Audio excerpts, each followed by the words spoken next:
Did you ever think you would make it? I feel I'm so close I could taste sweet victory. I know this life meant for me. Yeah, why would you bet on Goliath when we got Bet David? Valuetainment, giving values contagious. This world of entrepreneurs, we get no value to haters. How they run, homie, look what I become. I'm the one. Okay, episode number 322. Where is she? Where is she, Vinny? You look like somebody that we know. Who's that? Like Bruce Bet David or somebody Bet different. David. Very different character. Who is this character here? I don't even know. Who are you? We're just driving. The Biz Doc is here to race. Can you still hear it though, Tom? That's what I want to know. Yeah, are you even hearing anything? Like, are you hearing anything through that helmet of yours? Did you say something? Yeah, exactly. And then we got somebody here from. Where are you from, by the way? Listen, PBD, I've been a big fan for you for a while now, brother. What's your name? Jimbo. Jimbo. Yeah. No last name? Go by one name, like Cher or Oprah. Or Bruce Jenner. Who'd you vote for? Come on, player. Ron DeSantis. If I have to wear this mask for one more second, let's just go to Rob Look at first. Rob. My cheeks are about to blow up. Rob, Can Can you focus on Rob, please? Rob, you're giving so it's free mammograms to everybody in the office? Yes. Or anybody Nah, here? What a sweetheart. What a nice. And your wife helped you make that? Nice. Nah, here, I'll help you fill up some Now, tea. you gotta be careful, gotta baby. do this real Show quick. the whole, Before like we this get is wrapped no up. joke leather I'm going to take this thing off. from top to Tell us bottom. what you got. Yeah. Let's see what you got here. Stand up real quick. Let's Yeah, go, look at boys. Now, Vinny, let me see you. I'm totally, this is a real vampire. You got the look. Come up here. Get your white ass over here. See what you look like, huh? There we go. Prisoner or president? Yeah, look I at like that. the look. President. All right, let's My get this, president. let's get this podcast started. let's get guys. it started. I Gloves are can't coming off. I got my fangs in. Holy. Oh, If I God. wear this mask, Sam must have been pissed off. Sam is laughing his ass off right now. You know, Buying right? an extra small hat. Oh my gosh. Ridiculous. I feel free. Hey, PBD, when you're as rich as Bruce Wayne and you own the building, you do the hell what you want. You don't know where a mask. Tom, you keep your damn helmet on. Adam, pull the zipper down a little bit on the back. Excuse me? Yeah, exactly. He's used to that. Right there. Yeah. I beg your pardon. Here we go. Go a little bit more. In about 10 minutes, All I'm right. taking this thing I'm off to taking clothes 200 off, degrees. PBD. I've been dreaming of this my whole life. Okay. I've been waiting All for you right. to say, help me with my zipper. We got a lot of stories to get into today. Let's see what we got here. Matthew Perry, obviously what happened with him being dead at 54 years old after apparent drowning. We'll talk about that. Tragic. Erdogan threatens to declare war on Israel and sends military to Gaza and chilling warning. U.S. Marines assault ship sailing towards Israel over fears of regional conflict developing. Musk offers Starlink internet for recognized aid organizations in Gaza. Groups behind Israel bashing protests, backing Hamas attacks got $50 million from the one and only Soros. Nikki Haley continues her ascent. Ties DeSantis for second in Iowa, gold standard poll. Pence suspends campaign, unfortunately. Larry Elder drops out of 2024. Crazed man dragged from Hillary Clinton event. Should have heard what he had to say. Professor Galloway wants grace. He wants forgiveness for people who pushed COVID lockdowns. We were doing our best. Yeah. We'll talk about that. We got to play that clip for you because you got to see how much grace he had. IRS chief hints at possibility of audits may rise for Americans earning under $400,000. So, folks, if you're listening to this, you make less than $400K, they may be coming after you as well. Americans can't stop spending money. 5 reasons why. Mapped where Americans are moving. L.A. and other liberal cities amongst biggest targets as organized crime problems. Cost retailers billions. California and New York lost a combined 1.4 million residents in 2022. And then we got a couple other stories. McDonald's, what's been happening with them? Price hikes. You ready for this? At a McDonald's in Connecticut, the Big Mac Combo Bowl went for $18. $18. Is that just high for me? Like, does that sound like an insane number? Number one is like $7. That's Dude, insane. $18 for a combo in Connecticut, and it's not like it's in the high-end shops. Like, it's like you know what? it's not in Greenwich. It's No. What do you call them when trucks go through? What do you call like it? a stop? Truck stop. Oh my yeah, God. apparently that's right. Truck stop. I apologize. Elon Musk in there. declares X will be a fully fledged dating site within a year. Oh, yes. And then last but not least, U.S. companies shy away from debt markets as Treasury rout drives up costs. By the way, here's what we're going to do by the end of the podcast.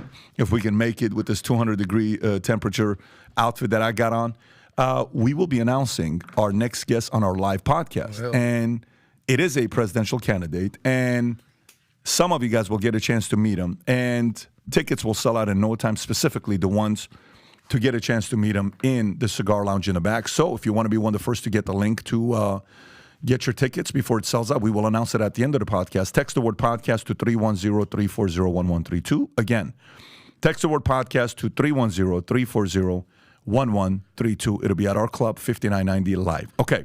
And Rob, put the link and details below as well for people to go through it. Adam, or Jimbo. Yeah. So tell us about your outfit and why you're dressed like this. Look, man, I think we all know for the past 3-4 years we've been doing the PBD podcast. It's all been an act. We all know that. Mm-hmm. You know who I am on the inside. Mm-hmm. This is who I am. Everyone thinks that I'm just like some leftist, woke, bullshit, tranny banging, Bud Light drinking, wiener smoking type of guy. It's not me. Could I ask you just But I got you guys a gift. What you got us a gift? You hot, Pat? Yeah, 200 degrees. You want something to cool down what with, you brother? Got? I got you. Tom, I got you too, buddy. What'd you get? Well, see, Trump supporters are actually generous. You see that, Tom? Well, hang on. Here we go. What do you got? I think there's something going on here. America first? I think there's something going on Uh-oh. Here we go. Listen, Pat, I'm not going to lie. I'm a little drunk. All right? I want to make sure you can cool down with me, brother. Can I just want to have a couple beer with you? Are you going to do one of these or no? I don't drink. You know, I'm just telling you. This Tom, Tom's not even touching it. You know what? He won't even touch it. He won't even touch it. Wow. Listen. You know, UFC just signed a deal with Bud Light. Yeah. Dana White. Budweiser or just Bud Light? Bud Light, Vinny. Now listen, boy. If Dana White approves Bud Light, it's all right. It's got to be right. Listen here. I'm trying to make Bud Light great again, Vinny. I need your help. You're doing it. Anyway, I'm going to have a beer, Pat. Go ahead. Go for it. None of you guys are going to join me on a beer? After I have my protein and my vault, I may. But then that mixture, I don't know what it's going to produce. Can you imagine? America. All of a sudden, how you turn into something else. I'm going to have one. Okay, so let's go into...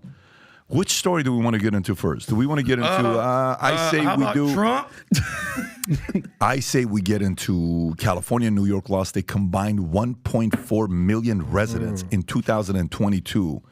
Let's go to this number here to see what the number looks like. By the way, the thing with this is, Rob, can you also pull up the net migration number as well? Because this may be the.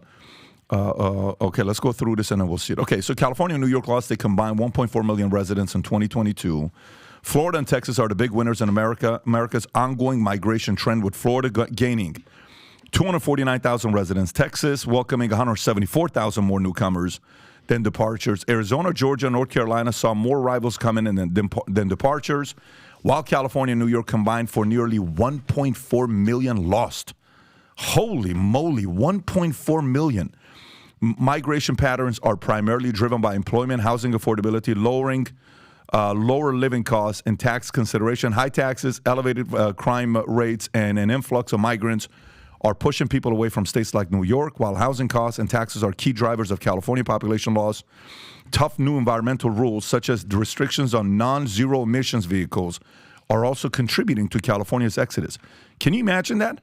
Restrictions on non-zero emissions vehicles, and then at the top, the next story is L.A., other liberal cities among biggest targets as organized crime problems cost retailers billions. Tom, when you see this story, what do you think about? Well, California, New York, I'm going to do some math for you. 1.4 million residents lost. After the last census, each congressman, and Rob, if you could pause the mammograms for a second, maybe look this up. I believe a congressional district is now 750, a little over 750, which means that California and New York have lost each one congressman when we come up and we do the reassessment after the census. So what that means is California, I'll translate it the other way, in election year, California and New York have probably each lost another electoral vote the next time that we adjust the playing field, and there's going to be new congressmen probably probably one Texas, one Florida, the way it's going. That's the first part. I look at this and I say, people talk about the exodus. We also have to remember this exodus is realigning our government. Those are probably going to be bright red or at least purple. If it happens to be in the Austin area, be more of a purple representative. But that's the first thing that I see. And then the second thing I see is that, you know, bad actors are just taking advantage of it. Like what's happening with Los Angeles and the liberal cities, you know, defund the police, do all this, and now the crime is up. You know, I was reading that the Canoga Park Nordstrom that was in the San Fernando Valley that we all saw, this is about 2 months ago, the big looting. Yep. Yeah. And Pat and I were there. Wait, we used to walk in that door with our wives all the time from Topanga Canyon. It was Topanga Canyon Victory, an area called Topanga Canyon, Topanga Mall. Now it's, I guess, Westfield or something. But we used to walk there and feel relatively safe shopping there. Yet look at what was happening there. Apparently that was an organized crime group that did that massive smash and grab. And so defund the police, you know, California, wait, you know, if it's not $1,000, we won't even prosecute the theft. You know, you break a window on a car, take a laptop, if it's not more than $1,000, they don't, you can report it to your insurance company. You know, it's crazy you're saying That's that, it. Tom. But they're pushing out and they're causing this and they're going to get a government restructuring. But here's the question, though. It says organized retail crime is escalating across U.S. with retailers reporting. You know how much inventory loss it is? Does this seem like an insane number? $112 billion in 2023. Let me say that one more time. $112 billion in losses, not million. Billion. Guys, Tom, does that sound like a big number? That sounds like a massive number to me. If we were to look at that, hey, do something real quick. I think I have one here. Hey, Tom, why are you yelling at Rob today? Rob, hey, Rob. Yes. Rob, can you look up nicely. Levi Strauss revenue last year? Because to Pat's point, I'm wearing Levi's right now. To Pat's point, we're going to see what Levi Strauss revenue is and compare it to $112 billion. Look at this. Yep. Look at this. $6 billion. So what is this? Yeah. This is 20 Levi's. Wow. 20 Levi's. To Pat's point. Yeah. And do I think it's a big number? That's a massive Tom, number. you know about Levi Strauss, right? Nazis. You Jews. like, by the way, I'm saying they make great jeans. let me tell you, don't be wearing them button fly 501s because it takes them hookers longer to open them. Damn right. Hey, so, Pat, I have a statement and I have a question. First of all, Vinny, talk like a goddamn vampire. You need Velcro or zippers. I mean, Vinny. I can't take it because the whole time you were talking, he's just like, damn bastards breaking and entering. All right, so I got something to say, but go ahead, Vinny. But here's my thing. Vinny, go with Pat's question. This is 20 Levi's. No, this is where I'm going. Like Florida and Texas, they're saying Florida and Texas are the big winners. I don't think it's big winners. I don't think we're winning that everybody wants to come here because I don't think it's going to help us out. But number one. Number two, Pat, when you see something like that, 100 billion? 112 billion. Defund the police. All that. I don't believe in anything like, oh, we just want to do because we cared about cops killing.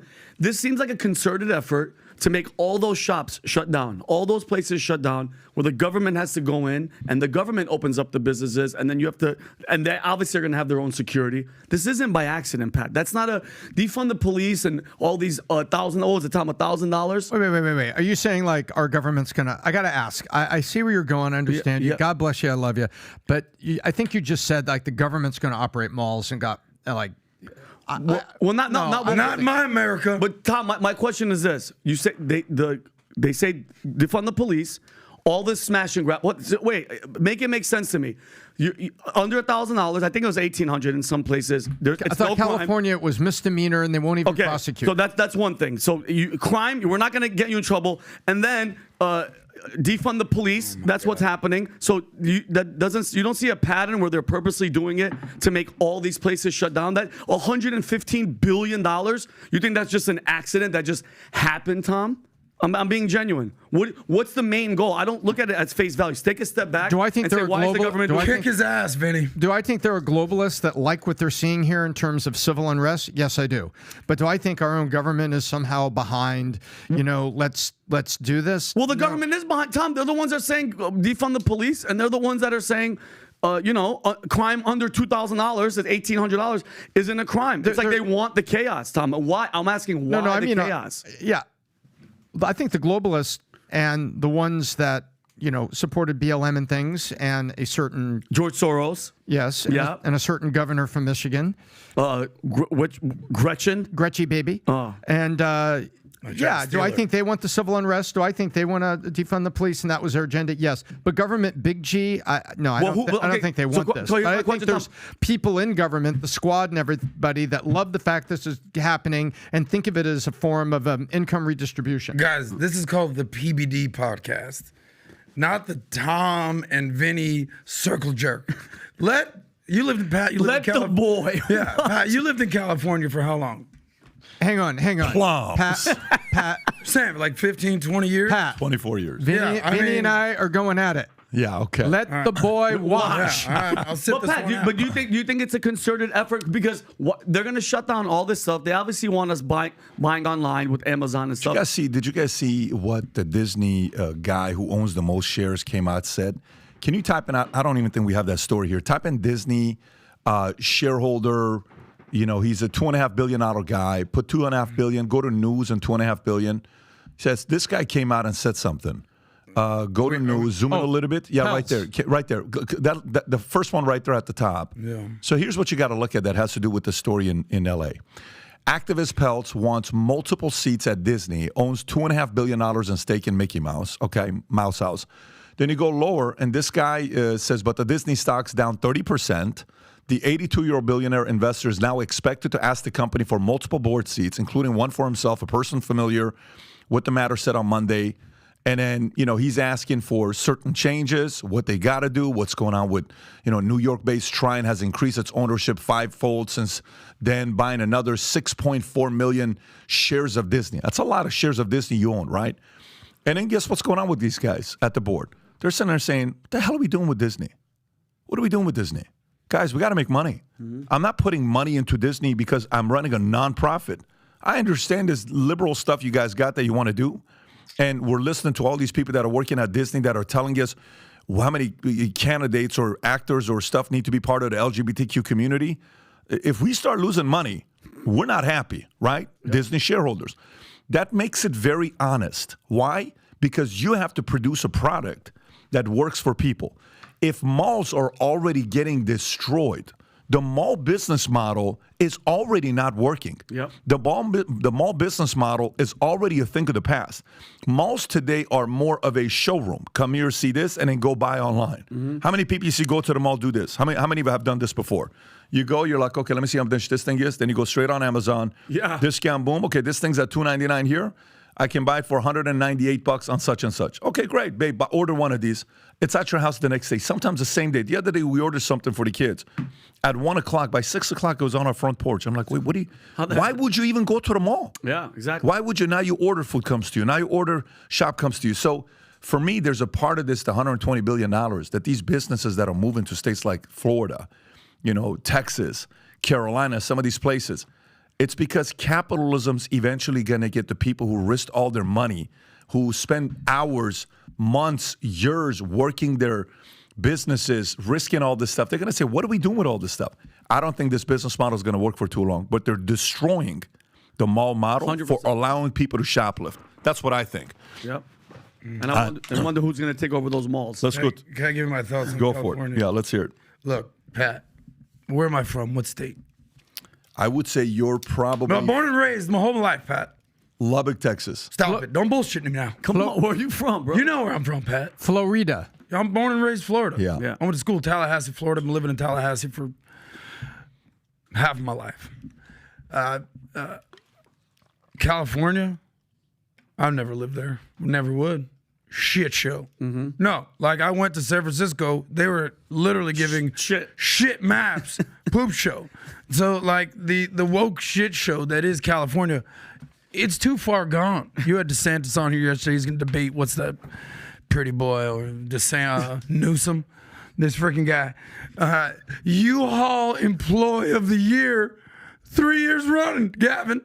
But he goes on Hannity, and he's got his little stats and his facts, and Hannity's lightweight.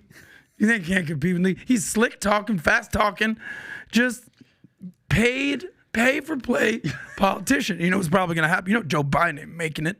Probably be this fucking Yahoo, looking all plastic, looking like he's a main character in American But Psycho. you got to give him credit the way he plays basketball. Do you have that clip of him playing basketball? He brother? ran over one of those commie kids in China. And spanked him. I don't know if you saw that. Oh my God. Jimbo. That's what they do in Hollywood. Jimbo, though. he spanked. He Yeah. not only did an offensive that he might have inadvertently started World War III. Wait a minute, He charges him and then spanks this. Look, Yeah. look. That's your but, governor. But California. go a little bit prior. Yeah, play that because he's got a little bit of He got game. handled. Okay, watch Watch this. it. Go Here for we it. go. Yeah, Hold. there And now, hang there you go, there on. it goes. Look at that. Okay. Okay. Well, he messed Yeah, up. where he was probably born, China, commie Look, China, look, CCP. little behind the back. And then That's look, actually respect right there. And then boom. Charging. See, I Wait, no, guarantee watch those this, are not watch this. Ferragamo You guys- shoes. Oh, there comes the Epstein move. The me tell Epstein you. move right there. You don't spank and then. Let me tell you something. If Trump was out there, Yeah. he'd be in jail. run over all those kids and dunk He'd be in on jail. China. Yeah, but he'd be in jail after China. doing that. He'd be in No, jail. whatever. I'm just saying, like, Gavin Newsom, he ain't the real deal. We know that. Okay, let's go to the next story. That was very insightful, Adam. you, sir. Very Thank you. helpful. All Okay, right. I mean, next California's a shit show. We know it. It's too far one. gone. Tom, Americans can't stop spending. 5 reasons why. This is a Wall Street Journal story on 5 reasons why Americans can't stop spending. Here we go. Number 1, job security and increased income. The job market's strength, marked by consistent employment growth and low unemployment rates, has boosted consumer confidence and provided more disposable income. Number 2, home equity and low mortgage rates. Increasing home value and historically low mortgage rates have empowered homeowners to tap into their home equity, stimulating consumer spending and enhancing financial security. Number 3, pandemic-era saving and government stimulus. Government stimulus packages and reduced spending during lockdowns resulted in Americans accumulating over $2 trillion in savings. 4, the buy now mentality. Consumers are adopting a proactive buy now mentality to secure goods and services at current prices, driven by concerns about inflation and economic outlook. 5, a new outlook on life and experiential spending. A shift towards experiential spending over material possessions has emerged, driven by pandemic-induced reevaluations of priorities. Tom, what's going on here? So let's break this down. They make some really good points, and some of them are very, very correct. So job security, increased income. Unemployment is down. People are back to work, so some of that is back in the economy. So that's true. So that's just a structural thing that's got nothing to do with American spending. That's just more people that are working this year than last year. Home equity and mortgage rates. Brandon and I were digging into this, and we're trying to find the home equity thing because right now, I want to see what's going on with the HELOCs because home equity line of credits, I've seen 2 reports that show that they have come up this summer and not by a small amount. Also, I saw that the credit cards, we talked about this about a month ago on the podcast, are up to $1 trillion. So if your credit card's up to $1 trillion, but your house is up 30%, credit card at 20%, but a HELOC at 8%, there's an opportunity to unlock some of that value and turn it into cash. Pandemic era savings, government stimulus, that is exactly went down to 400 billion credit card rates and bounced back to $1 trillion. So that is true. And the buy now mentality, I think that's true up to a point. My brother redid his kitchen and it was true. He bought all the appliances like 9-10 months ago and did save money on buying them, putting them in his garage while they were building out and doing the kitchen. And he did save money because in inflation, a couple of those appliances were more just 6 months later. So maybe there's a little of that. So I think the Wall Street Journal has built a story here around this.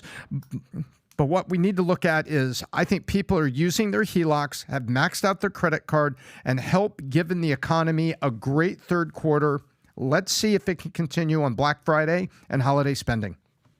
Vinny, specific, I'm interested in your Transylvanian insight about this. Do people spend on experiences with you? People, let me explain something to you. I know people that spend money and they ain't got the money. Yeah, save that money. Okay. I can't with them. You No, realize Vinny, the whole time he's Vinny. looking at him, he's shaking his head. How can I? Look, I'm trying to simplify things. Go ahead. What I like about Trump, he talks at a 5th grade level, literally. Okay, go ahead. You got You may Ted be- Cruz out there talking 12th grade level, DeSantis with his, mumbo jumbo policy. He knows all the policies. I think Jim Bob. underneath all this, Jim Bob, you have an opinion. I do, because you're talking about all this shit about the economy. Thanks, Bidenomics. What the hell is even Bidenomics? Seriously, I challenge. Like, what's Bidenomics? It's Build from the bottom up. What? no, just make us go broke, and that's what it is. That's Bidenomics. Look, I just remember under Trump. This is real talk now. Lowest unemployment we've had in 50 years. Okay. For everybody. Pay raises for blacks, for Asians, for Chinese, for Japanese, for Latinos, for one of them like she-men people things. Transgenders. Yeah, they were doing good too. Caitlyn Jenner. With the and now African American stats in there. Now what? Phenomenal. It's all DEI, ESG, OPP. I don't even know what's going on. You down with OPP? Oh, you know me, but here. But listen. Yeah. Were you better now or better 4 years ago? Just ask yourself. 4 years, 100%. Yeah, I mean, they had the fucking Wuhan flu, whatever bullshit. Shut down the country, shut down the world for what? Fucking flu. Jim Bob, can you just get back to U.S. economics? I'm genuinely asking a question. Jim Bob, are you better now than you were 4 beers ago? I'm gonna beer slap you if you keep talking over me. I'm asking you, what is Bidenomics? Tell me what it is. It's destroyed the. What is it? I have no idea what the hell it is. It's I not hear whatever. It's not Bidenomics. working. What's the basic premise of Bidenomics? If a person could even explain that, I would love to hear it. I would love to hear it. But in reality, like these 5 things explains exactly what's going on in America today. And by the way, you know what's weird? You know what the market did yesterday? Up 550. Yeah. Boing. Up 550. And that's the part about a reverse market crash. I mean, the reverse market crash is probably the one thing I'm most concerned about. It's one economically. Because if a reverse market crash happens, the concept of rich getting richer, poor getting poor, goes at a level that you've never seen before. Steroids. And then, people are still telling you. Did you see the CVS and Walgreens now want to do a strike?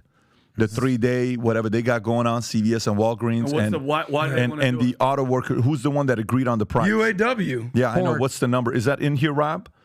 Do we have the UAW story here that they finally agreed to UAW strike?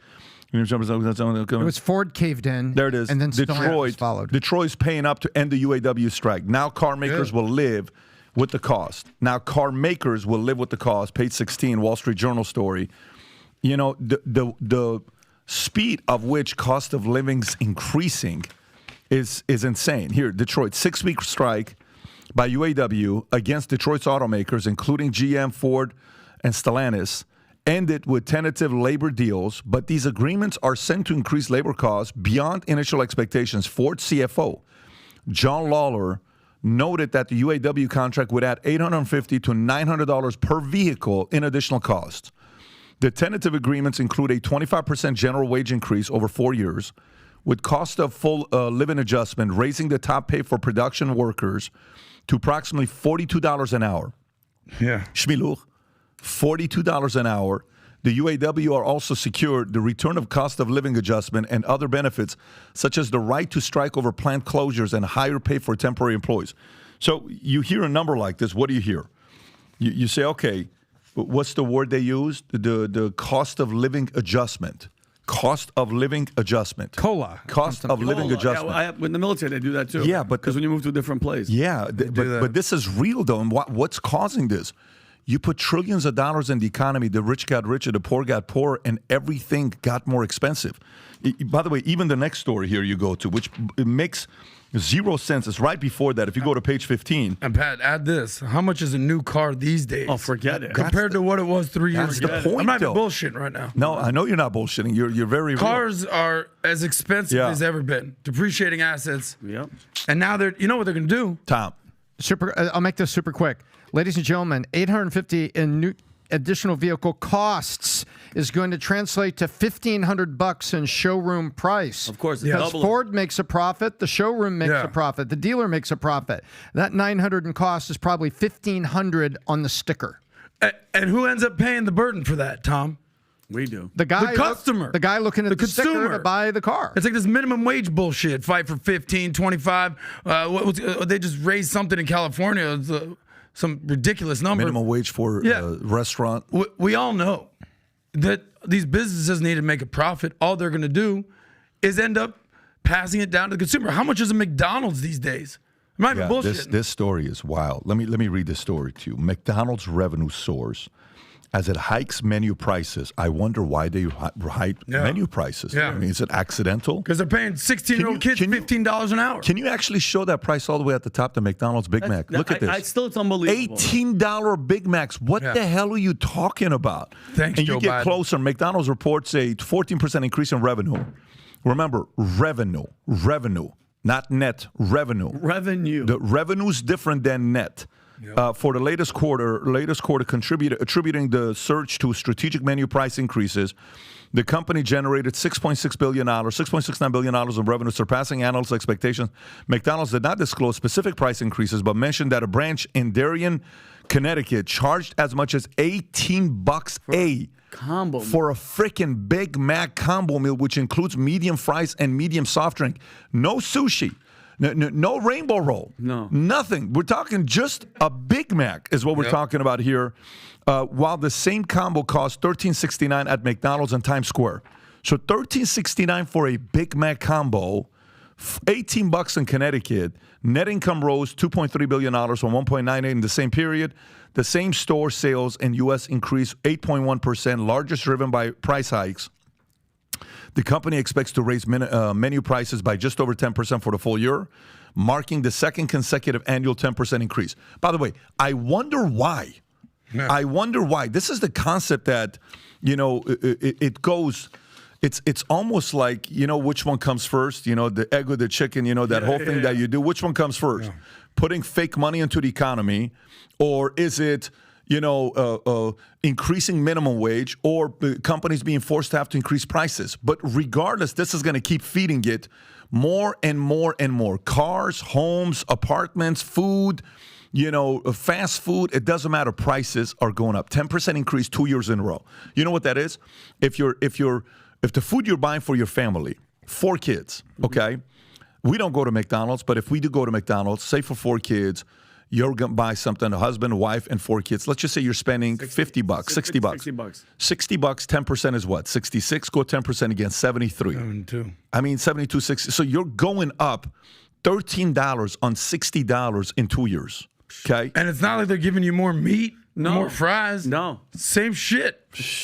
Tom. So there's 2 things going on here. The first thing is people don't seem to understand that McDonald's is getting a volume benefit out of inflation. First of all, McDonald's raising the prices, and they're going to make more profits. And you've got a place in Darien, Connecticut, which is in Fairfield County, Connecticut, a very wealthy suburb of New York. That was actually And but here's the other side of it. Here's the other side of it. You know where these customers are? These customers maybe would have gone to Chili's for lunch. No, they're coming to McDonald's. McDonald's is the beneficiary of some of the workforce that might have gone to a ultra fast casual. You go to a TGI Fridays, you go to Chili's, things along that line. A Chipotle, which is more than McDonald's, and so basically, people are coming back down the restaurant food chain for lunch because of inflation, because those other places are more expensive. And McDonald's itself along the way is more expensive. This is a net negative for the health of America, because if my nephew was telling me he was eating lunch at McDonald's every day, I'd sit down with him and say, dude, man, you need to take a little lunchbox or a cooler to work with some healthy stuff, because that is not healthy for you. That's not good for you. But it's all I can afford. We used to go to Chipotle and stuff like that, and I've kind of shifted a little bit because it's more expensive. That's the net negative here, is we have middle-sized businesses that are getting squeezed. McDonald's is recipient of that, by the way, they've had to raise I do want you to say something, too. But check this out. Here's a crazy thing. Even though they increased it by 10% and they're going to do it again, the way the customers responded is by doing what? Nothing. They still went. And they're up $6.69 billion over the quarter. So you know what McDonald's is sitting there thinking about? Maybe we can go another 10% and another 10% and another 10%. Because, the only way the consumer gets to vote is what? With their pocketbook. And they're not. And they're not. They're saying, we'll still keep coming back. Go ahead. Look, And there's more of them, I believe, that are coming from other more expensive lunch choices. I just want to keep it super simple. There's 2 things I get at McDonald's. Number 1, the McRib when it comes out once a year. You know that. You know how bad that is, though, for you, Jimbo? Fine. It's not even on the menu all the time because they know it's poison. It's fine. I love that McRib. But here's the real deal. Yeah. I love the dollar menu. Yeah. Let me ask you something, guys, fellas. Okay. What's gonna happen when the dollar menu is the $4 menu? Well, it's already the dollar store isn't a dollar. That's what I'm saying. The Dollar Tree is a dollar. Inflation, Bidenomics. Now you're paying $3.99 for a cheeseburger dollar menu. Yep. It's like, how far do we have to go to realize we are going backwards? Yep. Literally, just look at the dollar menu, Tom. That's, you got your charts. You're comparing GDP. You're doing, the dollar, the yen. I say, how much is the dollar menu at McDonald's? And I compare that to the other currencies around there. So if the dollar menu is now $3 menu, just times everything by 3. That's what it is. But I want to ask a question too, Pat. Where's the outrage? Besides everything else that's happening with all of our domestic, international, everything that we're doing, where is the outrage of the American people that are seeing stuff like this, that are just like, where's the anger? What do you mean? Why aren't they upset? They are. No, we're upset. There's Where's people the are outrage? upset, Vinny. What do you mean? I'm not seeing it. Because you're probably watching mainstream legacy news hold on, media. there was a different president in. Go out there in the real Your favorite president world. was in. What would be happening right now? Listen, the dollar menu would probably go down to 50 cents. But I'm saying, where's the I'm outrage? just saying, like, things would go cheaper. You know what I'm saying, though, Pat? You know what I mean? Where are the people furious?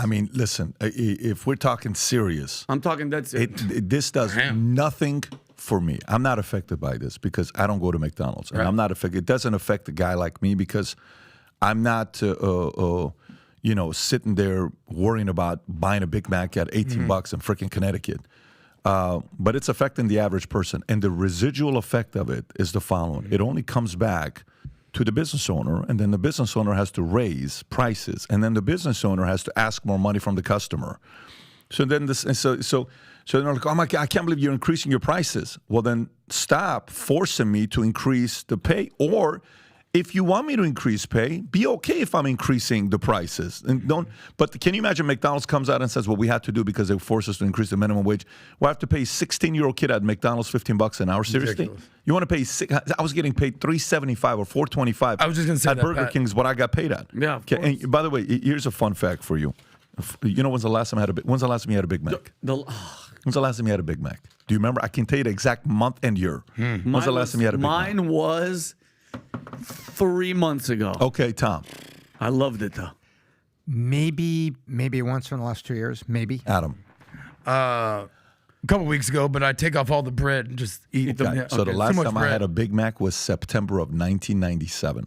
You want to know why? 1997? Because you went to war, Bloods and Crips is Burger King, McDonald's. You worked at Burger King. Your first career, you were a chef. Last time I went to McDonald's was at Fort Campbell, Kentucky. This is after boot camp. I get to my unit. I can't wait to have a Coke. I've been on boot camp and AIT, just watering the punch they put that reduces your testosterone level that everybody will talk about. Saltpeter. Whatever that was. That's what's happening in America. Man, we went to McDonald's. I ate Big Mac. I couldn't wait to have one. I ate it and I drank Coke.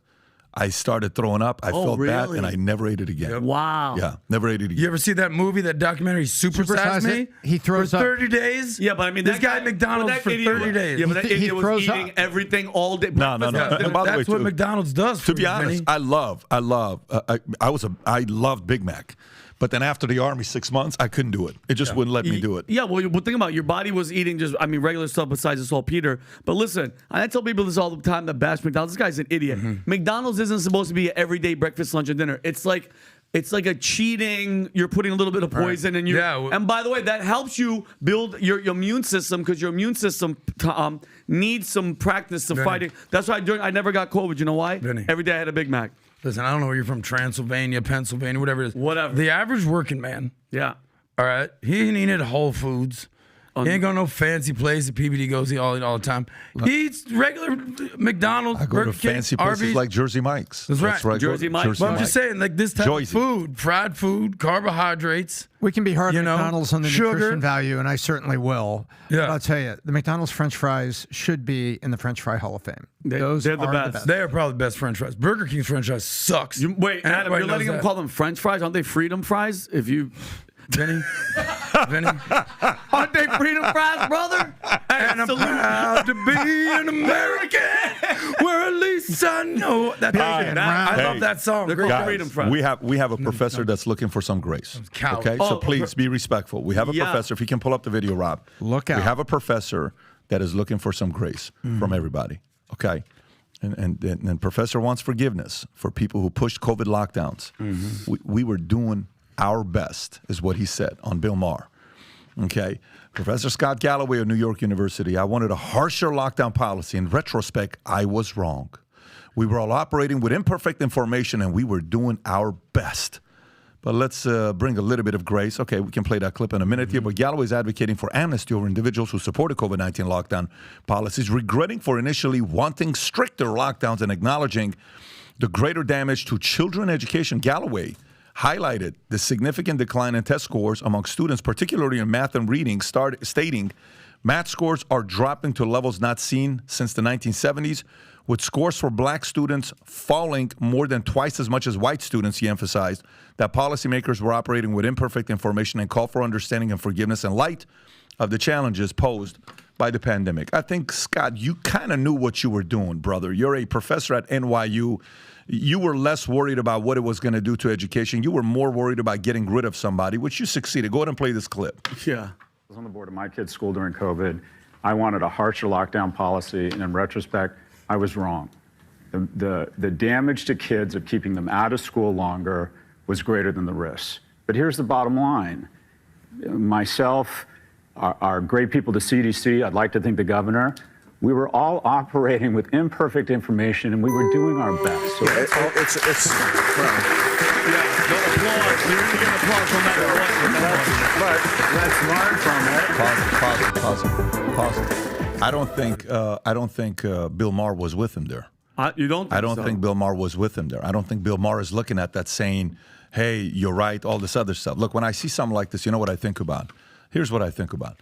I asked the governor a question yesterday, Governor DeSantis. I asked him, I said, what's more important to you, America, political party, or your own personal ambitions? And he said what? The cause. He says the cause. Yeah. Which, by the way, I respect it. Me too. I respect the fact that you say that's what it is. Now, I don't think to Democrats it's the cause.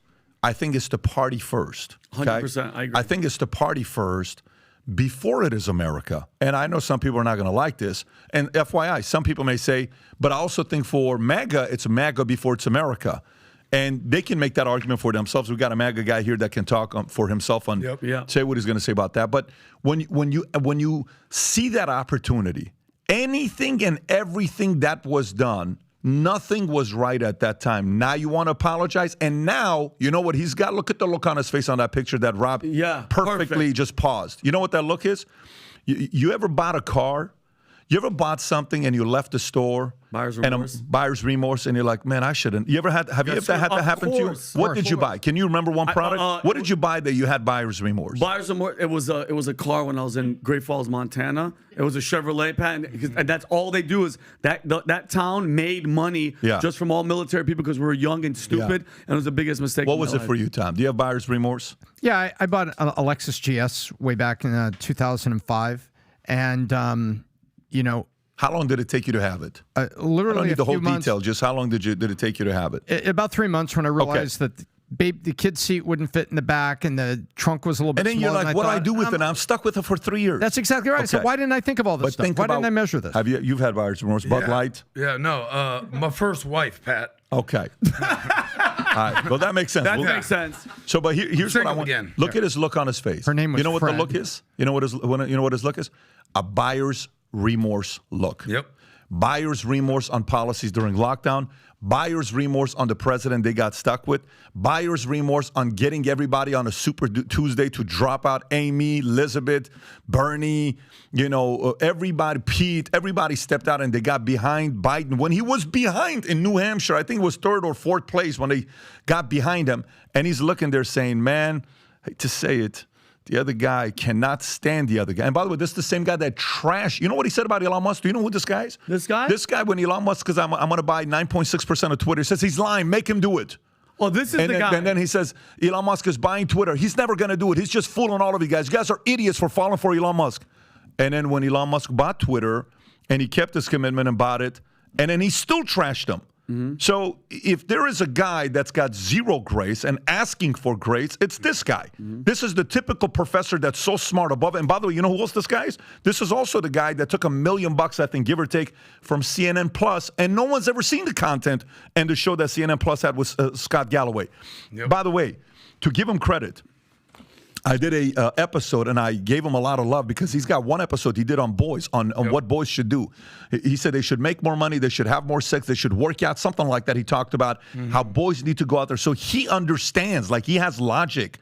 He's able to process issues, but he was afraid. He was afraid of standing up to the gang he was a part of, to have some brass and say, guys, I disagree with what you all are doing, group thing, when everybody all of a sudden is like, agreeing with each other. It's like, nah, I don't agree with you, bro. Let's hash it out. He joined that group, and as a professor who claims to be this brilliant guy, you missed the mark because you could have gained so much respect during COVID and you would have had it back then. Now you're asking for grace? Did you give anybody else grace? Does your reputation have anything to do with grace? Were you one giving grace to anybody? Did you? Now you want it. By the way, here's the crazy thing. People are still going to give you grace. America's going to give you grace. God's going to give you grace. You didn't give grace, and you're still going to get grace, because that's how this thing works. That's how America works. America will forgive you and move on. But deep down inside, I got to give you credit, at least that you said you were wrong. Salute to you. I respect the fact that you're coming out saying I maybe was a part of the wrong side. Totally fine. But that decision 4 years ago is why America and why the world is in shambles today, because of people like you. And I'm going to take it up one more level, because he said he was wrong, but I didn't hear an apology. And I think we owe the people, the athletes that we fired, the servicemen that we fired, the teachers that we fired that lost their pensions on that day, lost their pension accumulation on that day. Where's the apology to say, let's bring a little grace and forgiveness, and can we apologize to these people and bring them back to their jobs and restore their pensions to the day that we kicked them out? And I applaud him for bringing up the data of black students. But you have a voice, Scott Galloway.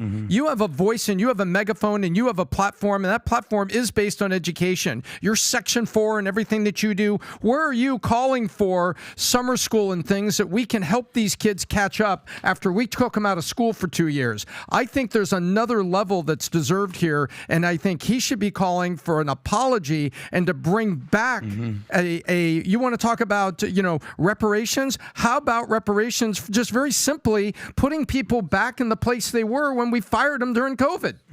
Tom, I like that you're fired up, and you deserve every right to be fired up. Let me tell you something. I actually know this guy, Scott Galloway. I've been following Bill Maher. I watch all this stuff. You know this. He ain't no lightweight. The reason that we're upset with Scott Galloway, he ain't no just fly-by CNN anchor talking head bullshit. He's a guy. He's written articles saying the most dangerous person in the world is a broke, lonely man with a cell phone. He's done articles about this. He ain't no lightweight. But here's what he gets wrong.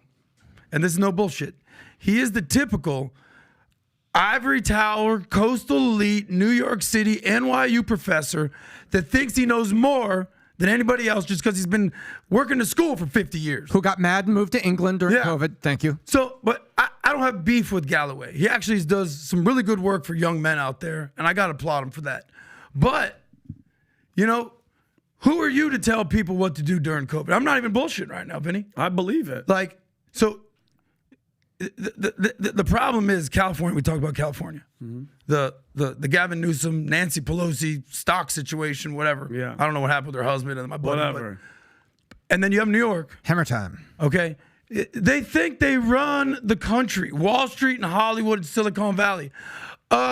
There's a lot of states in between. They said back in the day, in the 80s and 90s, broadcast TV, they said, win the central time zone. You in Chicago, you in Iowa, you in Minnesota, you in Missouri. I'm not drunk, Pat. That's what America is. Google it, Rob. Win the central time zone. Problem is, we got the Hillary Clinton, New York senator bullshit that she's doing. You got everything that's going on out there with Gavin Newsom. They want to run the country, but there's a lot of states in between. So someone like Galloway, smart guy, just misinformed. And you know what? And they canceled any conservative voice that wanted to talk about this. This is not bullshit, man. I just can't take you serious with the accent. Nothing I'm saying is bullshit. Here's my It's just thing, a good though, Pat. accent. And I wrote a bunch, but how about screw an apology? You know what I want? I want accountability. It's how fast we Fauci. forget. Because beautiful, Adam. Because now time has gone by, Pat. There's so much stuff happening in the news. How about the system is set up for them never to get in trouble? Do you think Fauci would have bullshitted from everything from where it came from to masks, everything, if he didn't know, Adam, that he had to get out of jail free card? You don't go out there and speak the shit that you spoke, knowing it was a lie, and without a get out of jail free card. And by the way, The whole industry had to get out of free card. yeah. Hold on, Adam. Hold on. Nobody has gone to jail for COVID for what they put us through. Think about from forcing the lockdowns to destroying people's lives, livelihood. People are living in the streets, and some people are freaking dead because of the lockdowns. They force masks on children's, and then they force vaccinations. They brainwash parents to shove needles in their kid to put this freaking poison in that I read a report, Pat, 50% of these kids are going to grow up to have myocarditis, okay? And myocarditis is, you're done. You don't recover from myocarditis. And they knew about the Wuhan, the lab, okay? Bingo. You know who did go to jail, Thank you, Vinny. Pat? Parents went to jail, restaurant owners who serve food for the unvaccinated, hairstylists for doing people's hair, all right, and priests who didn't want to shut down churches because they knew people needed God during those times. Those people went to jail. So I'm never going to forget them. And I don't think anybody should forget them unless we hold them accountable through the law. It's almost like once enough time goes by, Pat, people forget. I don't forget, all right? And it's interesting to me how you see politicians on the left, like Maxine Waters, Nancy Pelosi, Cory Booker, they're on camera, always calling for people to get in Americans' faces. Mm-hmm. You know, you see these politicians get in their faces. Well, guess what? Okay, I'm gonna give you guys a little shout out. If you see people that ruin their lives because of the pandemic, like Fauci or all these pieces of trash, get in their faces. Mm-hmm. You see any of these assholes, get in their face and be like, you ruined our lives. You ruined this country. And Pat, remember Dr. McCullough, Peter McCullough? Yeah, Peter McCullough. During the pandemic, he was silenced during the pandemic. Remember that? It was crazy conspiracy. Get him off so we could sell this poison. The CDC says that approximately 1.2 million Americans have died from COVID-19, but those numbers are inflated, says Peter McCullough. He said when there's an analysis of did they really primarily die of COVID, Pat, the answer is it's 10% of that. So it's roughly 120,000 Americans died directly of COVID. So ready for this? 540,000 vaccine deaths versus 120,000 COVID deaths. The cure was worse than the disease. So my point is, and again, Pat, going back to why and when do we hold them more accountable? I can give a shit about that weirdo and his apology, and this is way deeper than him. It's the government, it's the FBI, it's everything that they did to us, Pat, that they ruined us, and all this stuff that we're talking about, money and inflation and putting trillions in the economy, it's because of them, and it was all bullshit, and they all knew it. All of them. Vinny, What? I'm saying thank you. I love how passionate about this. You're absolutely right. And And we need to talk about this. Let me Go say. ahead. Well, let me say- can we hear what- Oh, I Rob, was just going to say, and to Vinny's point about the inflated numbers when it comes to COVID deaths, look at these numbers. It seems like 2017-18, we had 52,000 people that died of the flu. Now you fast forward to 2021, 2022, post-COVID, only 5,000 people died from the flu. So somehow in those 3 or 4 years, we managed to solve the influenza. Yeah. But Yeah. where What did a- those? what a so point, if Rob. What a great fucking... Exactly. 1/5 of the amount Well, of that's people why he's a died from doctor. flu in Look at him. 2021. That's giving right. mammogram. The point you're making is the comorbidity bullshit. Excuse me. No, it's all good. And what they did was they wanted to count every death possible as a COVID death. And so what he's showing here is that, you know what? Elderly people, God bless them. I'm watching over my mom at 82 years old. They get the pneumonia as a result of the flu, and that it unfortunately is a leading cause of death during flu season for a lot of elderly. But did they suddenly develop better immune systems to counter the flu? No. They were recounted. That was probably a COVID death. That was a COVID death. That was a COVID Pat, death. just very, very quick. I know a guy that's admitted in a hospital, and I'm not joking. This is peak pandemic. And he's a Syrian guy. I don't want to say his name because he's probably watching. You know what he said? Vinny, there's a motorcycle accident. The guy comes in. He's dead. You know what? They didn't count it as a motorcycle accident. They were like, he had COVID. We're going to put it in that, and they incentivized the family. I swear to God. Federal All government was giving money to hospitals, incentivizing them to reclassify, because my understanding, that was worth $3,500 more. And so, Pat, and I know you wanted to make your point. Do you feel, Pat, like people like a Fauci, yeah, he's protected. You don't want to see that guy pay for what he's done? You don't want to see that guy in prison? Oh, no. And listen, there's a big difference between grace and a big difference between accountability. Those are two different things. 100%. The challenge with grace is the opposing side typically has way more grace than the left. Right always has more grace than the left. Always. Always. It's not even close. Do you know if you flipped the script, like let's just say if Republicans wanted to pull a page out of the Democratic's mainstream media playbook, you know what they would do? Mm-hmm. Look at the level of protesting they're doing right now. They're not even worried about a breakout. What if there's a flu breakout? What if they would have used that to play the dumbest things they would have used. 1,000%. To the fastest way right now to stop these wars is say there's COVID. Fastest way. There's COVID's making a comeback. You guys can't go. You guys got to have a 6 feet distance before you shoot each other. So you cannot do this. You cannot do that. The gamification they used. One day, we're going to be in a movie theater, okay? And we're going to sit there. Someone's going to make the movie, okay? Maybe us. And we're going to sit there in a movie theater and we're going to watch all of these stories of what happened. All of these stories of what happened. And we're going to say, damn, man, I cannot believe that's all the shit we went through for 3 years. We're going to watch it and people going to relate to it. Left, right, and center. No one's going to care about politics because guess who got fired? You think only Republicans got fired? No, Democrats got fired. You think only Republicans lost businesses? No, the left also lost businesses. You think only if you were to ask, actually think about the question. By the way, this Batman outfit is so tight. My voice is about to change.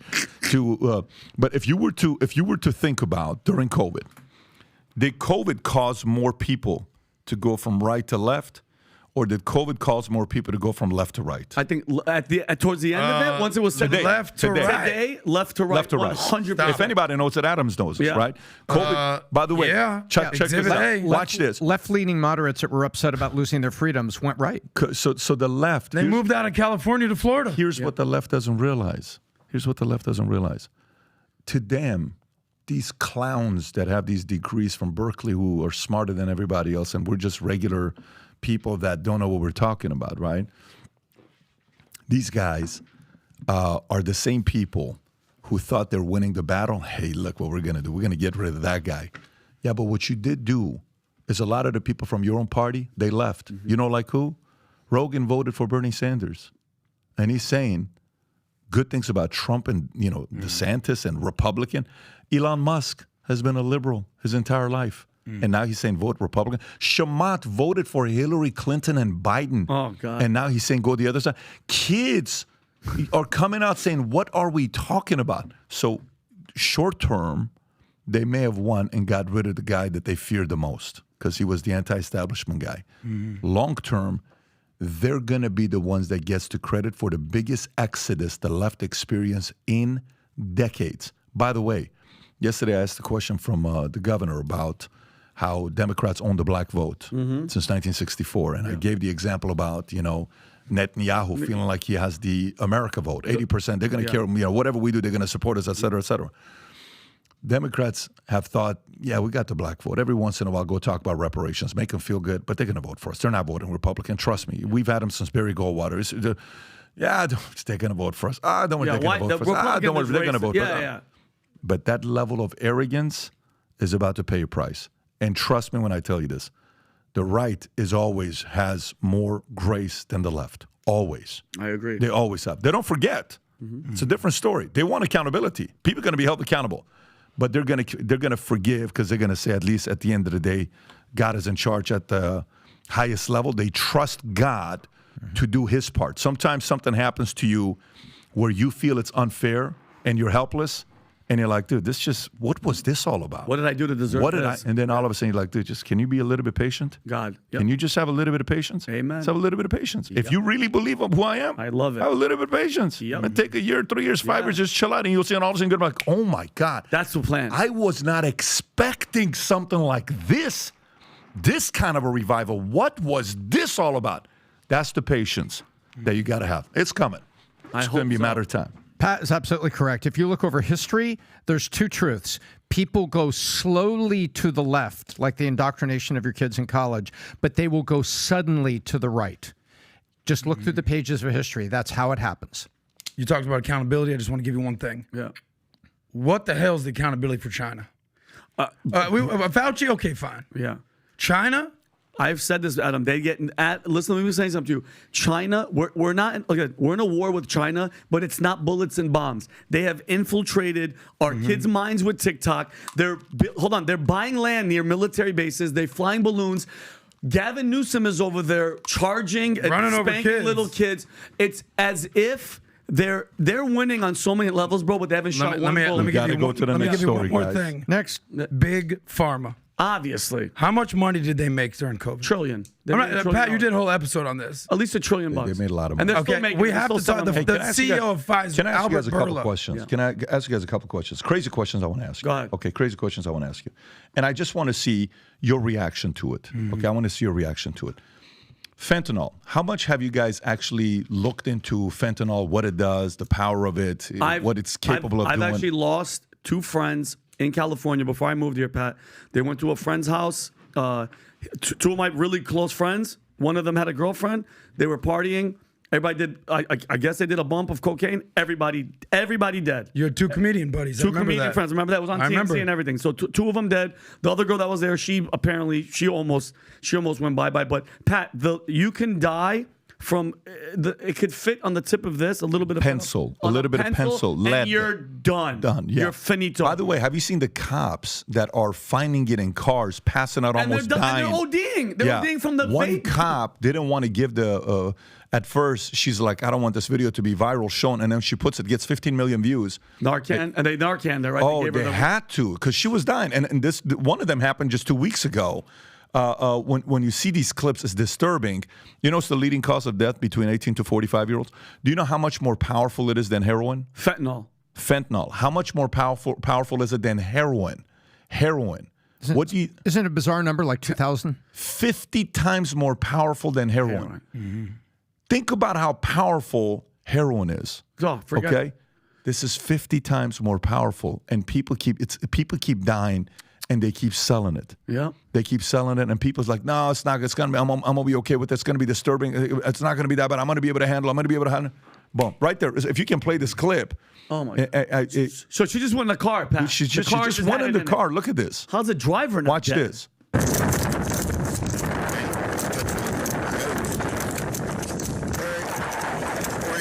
Oh my God. Yep, that's it. Look, she's done. Oh my God. Yeah, Z. That is insane. She's a cop. She's not using it. She just. I know. She just walked in the vehicle. Another one happened last week. That is some scary crap, Yeah. dude. Did they lose her? No, she came back. By the way, they but Narcan. do you know the craziest thing about fentanyl? It's FDA approved. Yeah, because when you go under, they Can you pull put, up a fentanyl What? FDA approved? Fentanyl's FDA approved for like when you're getting put under, and anesthesiologists they use It's it. fentanyl FDA approved. Okay, watch this. insane. Fentanyl is a patent synthetic opioid drug approved by the Food and Drug Administration for use of analgesic pain relief and anesthetics. It is approximately 100 times more potent than morphine and 50 times more potent than Wow. heroin. Wow. But it's approved by the FDA. Wow. Okay, approved by the FDA. Weed has killed one person. That's been documented. Okay? One person? One person. Only one person's ever died from. Can you pull up how many people have died from That is marijuana? so crazy. How many people have died from marijuana? Look at the number. From marijuana. It's one person undocumented. That is insane. It's the only. It was this girl. She was 39 years old. I think it was like 5-6 years ago. And what happened? She just got No, she just died from. And by the way, they don't even know if the full story was from it or not. Probably her high blood And pressure. but we're not. I'm not even a guy endorsing smoking weed. I'm not saying I don't smoke weed. But the moral of the story is fentanyl is is FDA approved because it's more effective than morphine or Vicodin that they give you. This is an issue because kids in schools nowadays, man, they're around this stuff. You know, and there's a bunch of clowns and people that are testing and are like, well, listen, how tough are you? You know, no, all these people are trying to scare you. People are not dying. I know how to do it. The high is amazing and all this other stuff, right? We have so many issues right now. 8 million people crossing the border. Yep.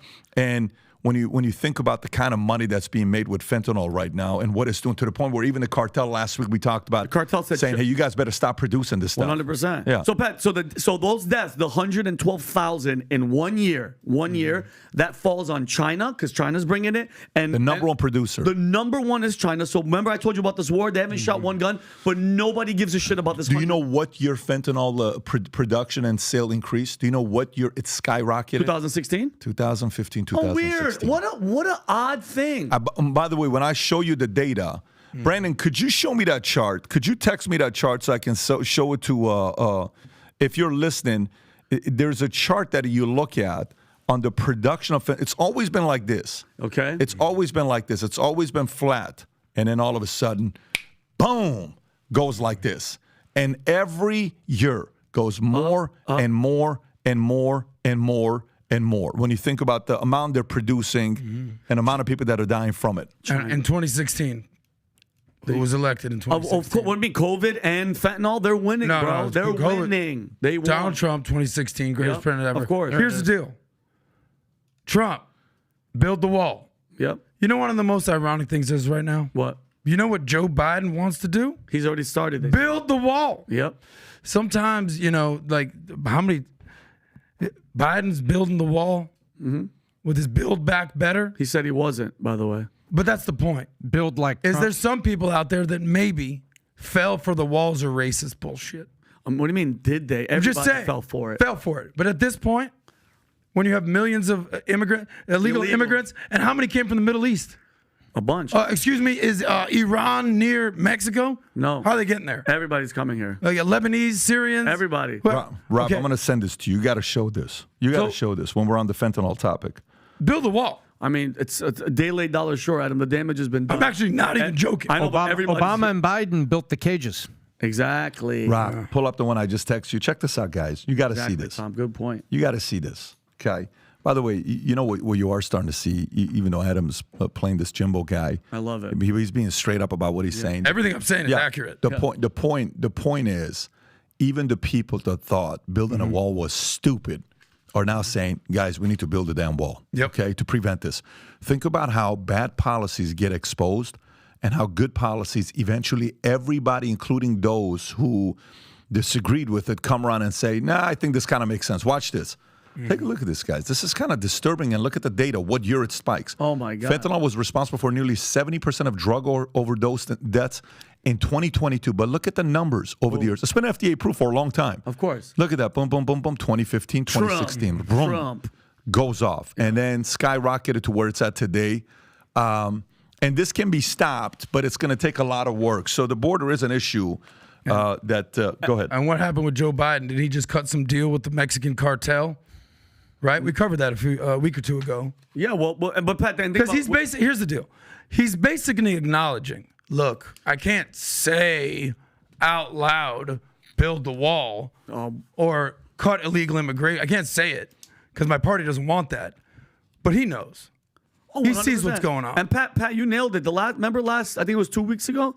You said 1 year, shut it down. I don't send the military, whoever, stop it. Close the border for 1 year. 1 year, and I'm sick and tired of people saying that there's no money in it. We've given how much to Ukraine? We could have easily, how much is did they say the border's going to cost? $50 billion? We had the money. We gave it to I think somebody. he wanted $5 billion. I don't give a damn. We could have done That's what I'm saying. but they did it on purpose. What I'm saying is everything is done on purpose. There's no, we love Mexican. No. You don't love shit. You want to destroy the country from All right, within. let's talk about what happened here. Okay, Larry Elder drops out, endorses Trump. Pence suspends campaign for president because apparently, if you can pull up this picture, Rob, he couldn't get 15 people to show up to a pizza party, and apparently his campaign afterwards is like, we gotta wrap this up. Just Google it and you'll see it. If you just type in 15 pizza Pence, just put 15 pizza Pence, and the story should come up. He was once a favorite of the right. Now Mike Pence can't get a crowd of 15 to a Pizza Ranch. God. 15 to a Pizza Ranch. So he's out. Nikki Haley continues her ascent, ties DeSantis for second in Iowa. Gold standard poll, which, Tom, I think you called this. Let me read this.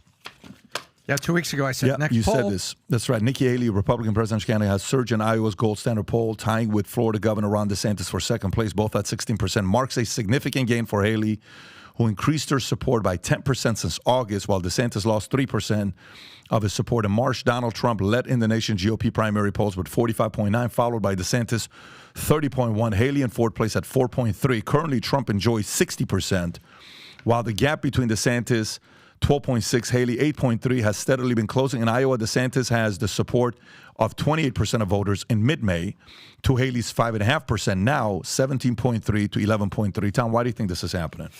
There's two reasons why it's happening.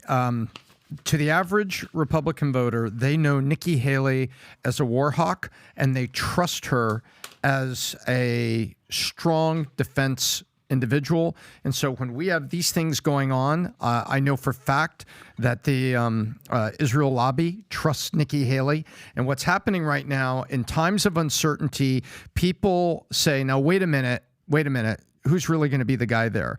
You can remember Jay Leno walking out after 9/11 and actually saying that he was glad that it was Bush and Cheney in the White House when, okay, what are you really saying, Jay? Well, if it was Al Gore wringing his hands, what do we do? What do we do? Instead, it was W out there at the bullhorn saying at 9/11, to all you workers, all you rescuers, I can hear you, and soon they will hear from us. Remember that famous speech? Yeah. What's happening right now is people are reacting to the war in the Middle East, especially the Jewish people in America, which had been, and I've lived around lots of them all my life, and I can see their fear, I can see their concern. They don't like what they see in schools, and it's all showing up in Nikki's polling. Rob, do you have Real Clear Politics and then go to Iowa and then break it down to the recent Iowa polls so we can see the hard numbers in here? Go Real Clear Politics, go to election, Iowa. Hit the little Iowa box over there on the right. It'll pop them up. Yep. There you go. Now go look at the most recent one. Don't look at the chart. Look up at the top. Up, top, up. The most recent one right up there. The one, the most recent dates, look at those numbers. Look at those numbers. It's been in the last. Where are the numbers, Tom? I don't see any of the numbers. No, It's the one register. he bounced off right there. See? Trump is up one. She went from 1711. Take a look at DeSantis Haley. 1711. Just in the 10-6 to 10-10 poll. Now the 10-22, 10-26. It's 16-16. She's actually inherited a little bit from Trump. You see that, Pat? Yeah. So you don't 43. look at the amalgam of polls. You look at the most recent one that was the Des Moines Register is deemed to be a very accurate barometer as they go campaigning. People are turning to Haley because they see her as a strong right-wing war hawk. By the way, if you look at this, it's so interesting. CBS is definitely not a Trump place. No. And neither is the rest. But Fox Business has Trump lower than CBS does. At the same time. Yeah, very interesting on how Fox is definitely not a Trump side today. Fox's crew, they're not pro-Trump, although they were 4 years ago. They're not today. At least it seems like it. And I think in New Hampshire, Nikki Haley is I'm waiting. They haven't had a national poll release. I mean, a local credible poll released nationally in New Hampshire in 3 weeks. You don't need to go there, Rob, but if you went there, you would see we have a lot of stale polls up there. And I personally think there's a little bit of gamesmanship going on in the polls because the core Republican, establishment that wants DeSantis or Trump probably doesn't want to see the next New Hampshire poll pop up because Haley's coming up for the same reasons here. Look, when's the third debate? You tell me it's. It's November 8th here in Miami. Okay? Rob, fact check that. We're about to see these candidates start dropping like flies. Four less already, right? The two Pence, come on, buddy. Elder, governor, and governor. Yeah. I mean, Mike Pence, come on. You can't even get 15 people to a pizza party. You want people to come to your rally. It's not happening, Mike Pence. Then here's what's going to happen next. Doug Burgum, he's going to be out. Tim Scott, thanks for playing, buddy. This ain't your time. Nope. Vivek, you smooth, talking, smart, rich, Ain't nobody. brown, smart dude. Vivek and Scott It ain't may be on stage. happening. I'm just saying they're going to start dropping. Vivek and Scott They're going to be may on stage, Tom, but it's the JV debate. All right. And then you got Nikki Haley. All right. You know, UN ambassador. Okay. Woman, president. Stop it, Tom. And then last but not least, DeSantis. He was here yesterday. Look, I don't want to say this about DeSantis. Great guy, policy guy. Love them. You know, I love them in the setting. I love them in the one-on-one setting. we know he's 5'9". We know it. What's the big deal? What's the big deal?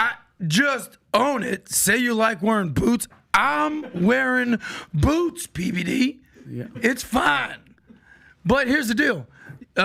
You got to have some swag. You got to have some riz. You got to have what these kids are talking about, you know, some, kicking it with the boys type. He don't got it. Yeah, but he's smart as shit. But do you think what he did for Florida was great, DeSantis? Of course. But this ain't his time. And it was disloyal. Well, here's my question to you. Do you think with all the stuff that they're doing with Trump, is the effort of the left, the blatant using the law to go after Trump to make him unrunnable to where it's election denial.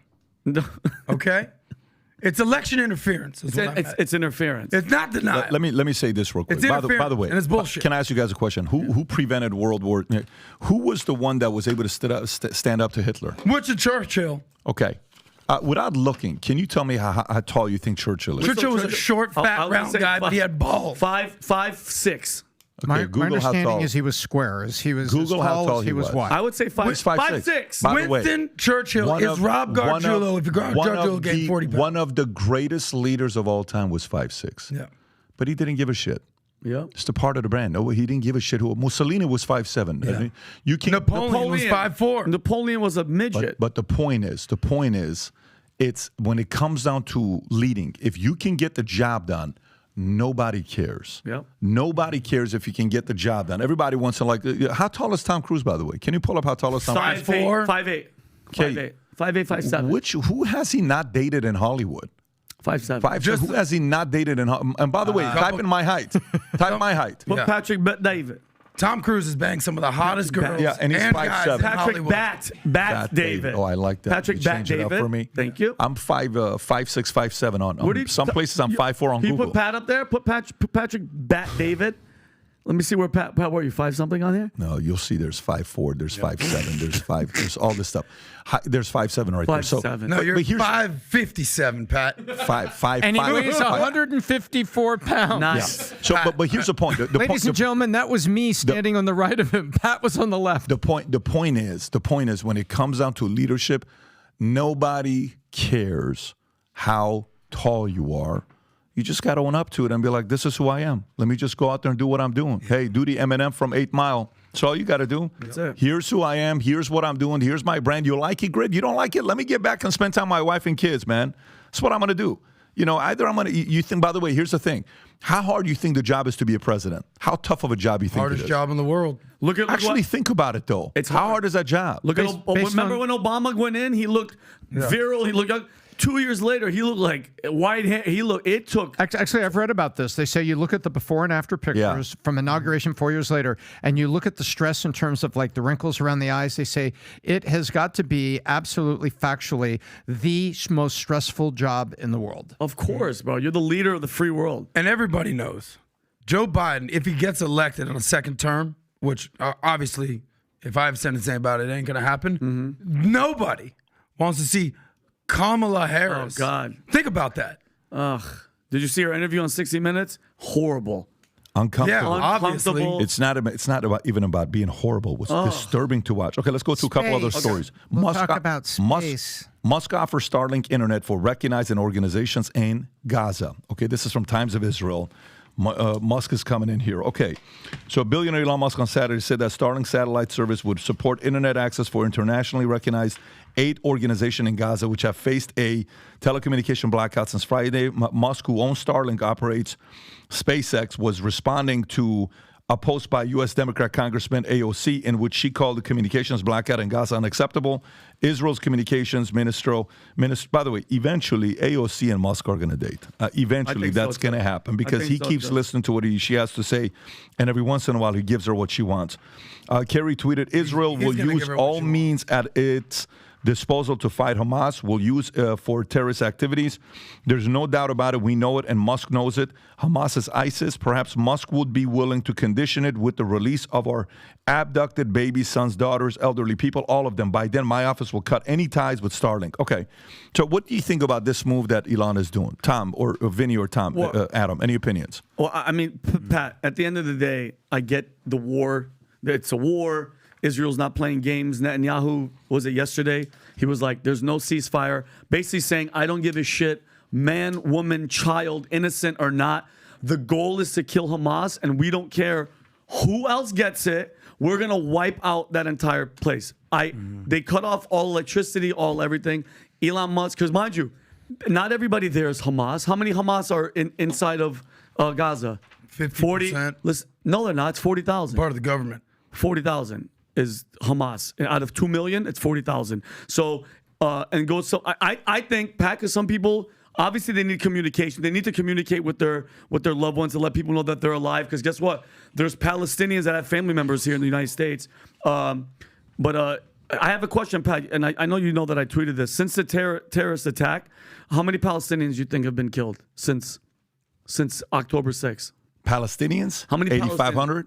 It's gone up to almost 9,000 today, all right? The majority of those are women and children. It's a fact. You debate me all day. My question is this. How many Hamas have been killed in that 9 to 10,000? How many? If you had to I'm guessing, Tom. Is there a number? Is there a Hamas tracker that we know? And my other question is, how many civilians, I get the attitude of just, what? We don't care? Well, Netanyahu's attitude was, did America stop Pearl Harbor? Did America stop during 9/11? Okay, I get it. You want to wipe out Hamas? All of us do. But A, how many Hamas have been killed? And number two, what is the limit? What's going to be the number, if there is one, of civilian casualties, the majority being the youth?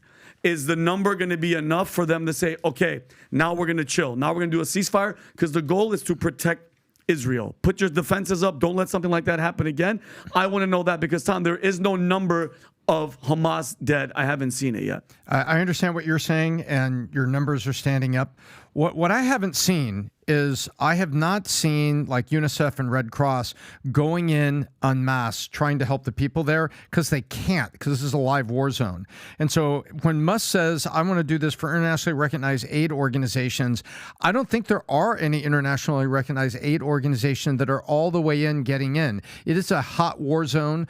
Egypt has got the border closed, right? Israel's got the border closed. Israel's also got the blockade on the other side, the southern side that faces basically the desert.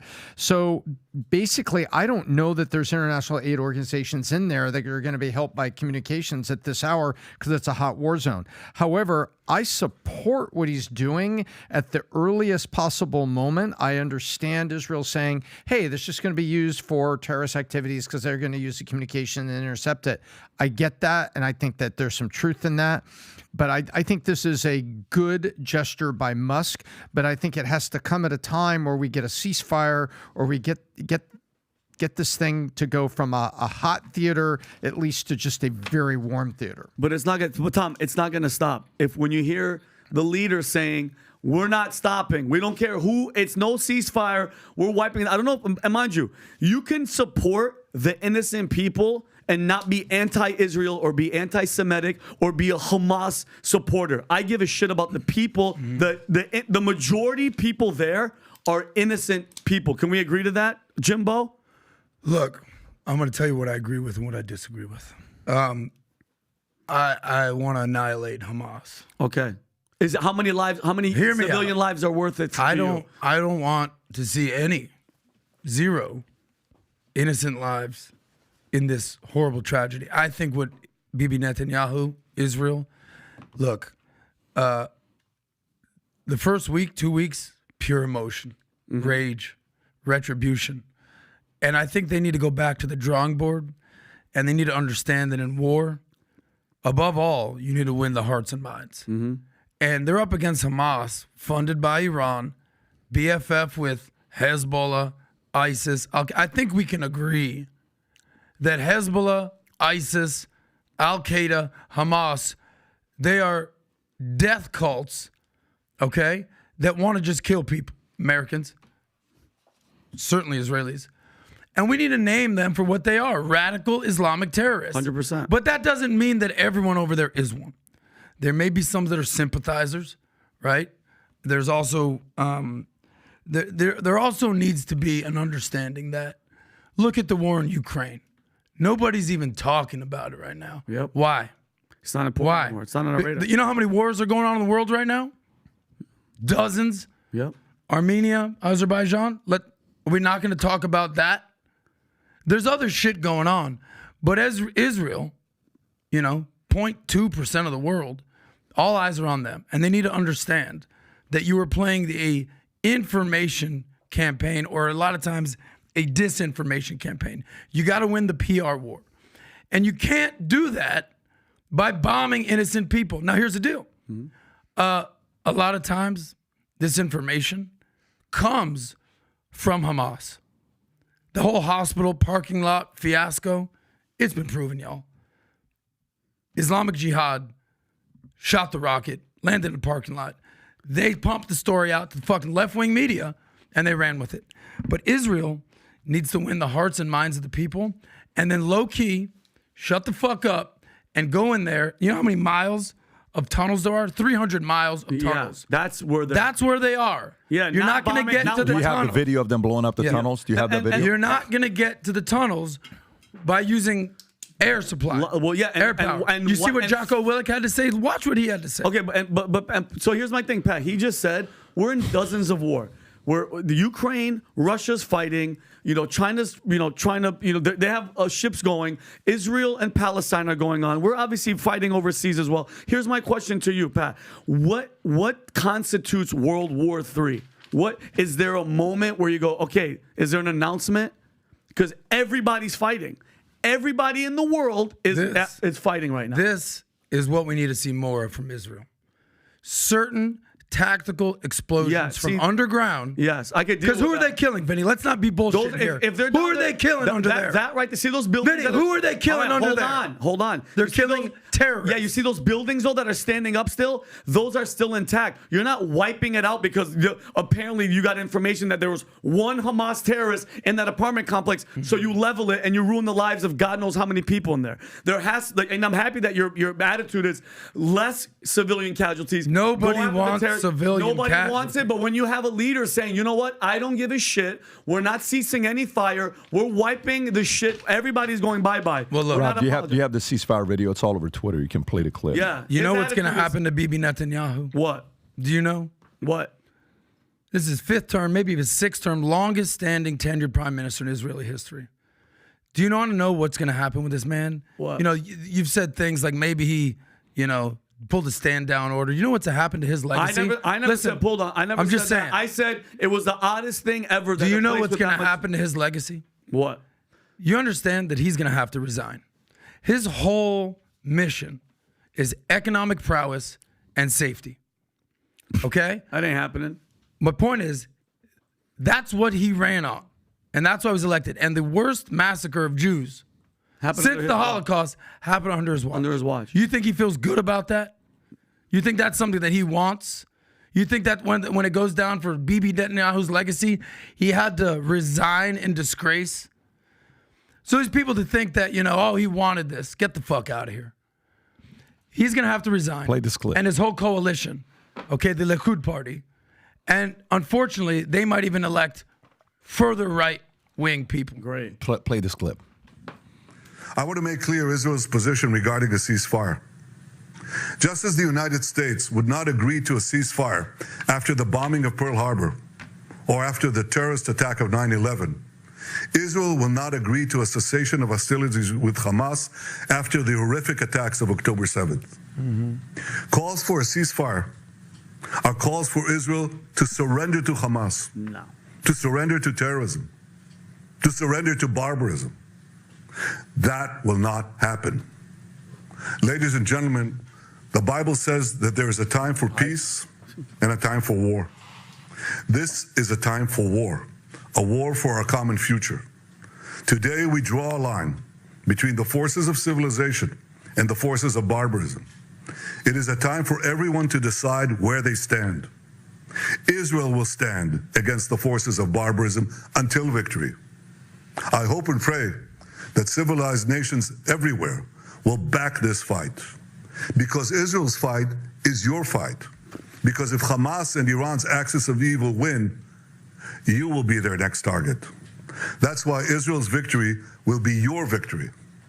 But make no mistake, regardless of who stands with Israel, Israel will fight until this battle is won, and Israel will prevail. May God bless Israel, and may God bless all those who stand with Israel. When you say something like that, okay, first of all, bringing in America obviously mentioned like, well, if America did this, we have to do this. And then you bring in the Bible. You're trying, like you said, you're winning the hearts and minds. But at no point, what is the civilian casualty number that is sufficient for you to say Hamas is gone? Because if the goal is to annihilate Hamas, you cannot do that. That's not a feasible goal, Adam. There's no Hamas tracker number. And the word terrorism, it's always, dude, terrorism is like the bell bottoms of propaganda and fear, and it can always come back into style. Terrorism. You're not going to win that battle. And having the attitude of, we're not going to stop, then what would you say the percentage of civilians, men, women, and children, are going to die in that over Hamas?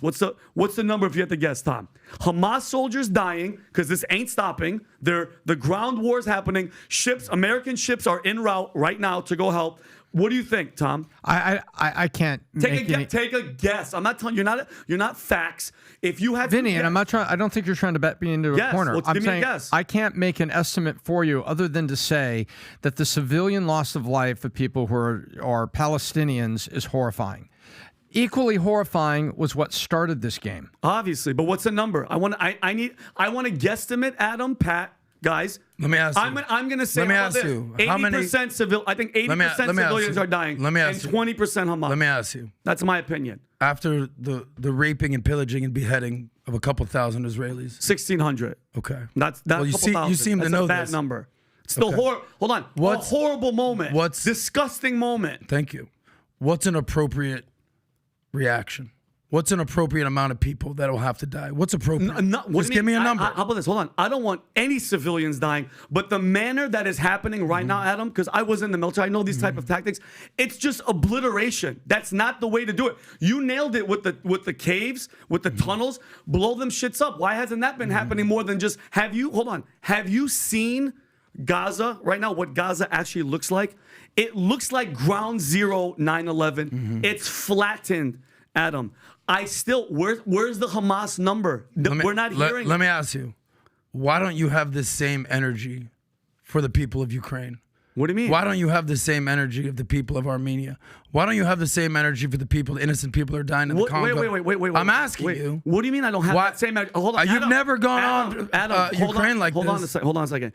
How much? So where's that energy? Adam, first of all, I'm going to say this again. Any civilian life that's lost, especially when I see kids. I got emotional last week, Adam, because I saw a child shaking with shell shock while his mother was dying on the floor. I don't want any of it happening, and the passion is happening right now, Adam, because it's happening right now, and they're using our name in it. I'm not anti-Ukraine and us sending them money and doing all that shit. I don't want none of that happening. But this is in our face right now, and the leader is saying, we don't give a shit. We're wiping everybody out. Let me tell Come on, man. You have to have some humility in this. Here's my concern. Let me tell you guys what my concern is, okay? And obviously all of this stuff that you're watching, seeing, it's pretty bad because we're getting more and more immune to it. Like it's becoming a normal Tuesday, normal Monday, normal like gun Sunday. violence in America. Yeah. So if you look at this, here's what you'll see. Erdogan threatens to declare war on Israel and send military to Gaza in chilling warning, okay? Recap, Erdogan delivered a speech, if you can pull this up, to a rally in which he told attendees Israel was responsible for war crimes and framed Hamas as freedom fighters. Obviously, we know Hamas is not freedom fighters. In comments that have prompted Israeli outcry and led the country to withdraw its diplomatic presence, President Erdogan suggested assault on Gaza constitute a massacre. Erdogan reportedly said, from now on, we will continue on our path. with the motto that we may suddenly knock on your door one night. He said, in the past, they were massacring the Jewish people in the gas chambers, and they were indeed wiping out whole regions with bombs. Then he added, a similar mentality is being shown in Gaza today. Okay? All right. So Erdogan. He's talking about a massacre. That's exactly what he was okay with Azerbaijan doing to Armenia. He wasn't saying anything. No moral authority to talk about genocide. You want to talk about a guy that doesn't have... Exactly. Mm-hmm. He said, let me not remind Armenians of what we did to you many years ago that can happen again. This is He said that? Oh, yeah. This guy's a straight-up gangster, is what Erdogan is. Mm-hmm. He's a straight-up gangster. This guy's not a lightweight. He's a true believer.